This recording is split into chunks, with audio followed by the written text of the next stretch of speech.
Praise the lord. దేవునికి మహిమ కలుగును గాక. యేసు కృపా పరిచర్య యూట్యూబ్ ఛానల్ చూస్తున్న మీకందరికీ యేసుక్రీస్తు నామములో శుభములండి. నేటి సజీవ వాక్కు యెషయా గ్రంథం 43వ అధ్యాయం 19వ వచనం. ఇదిగో నేనొక నూతన క్రియ చేయుచున్నాను, అది ఇప్పుడే మొలుచును.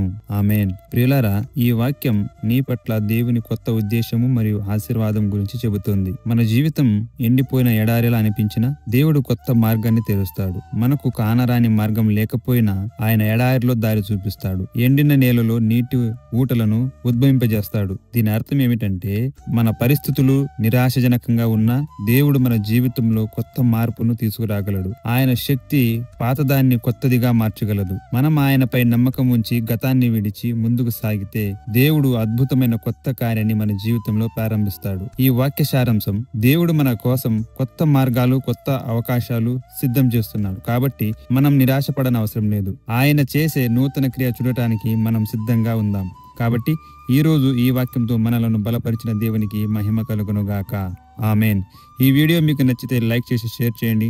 మరిన్ని వాక్య సందేశాల కొరకు మన ఛానల్ను సబ్స్క్రైబ్ చేసుకోండి.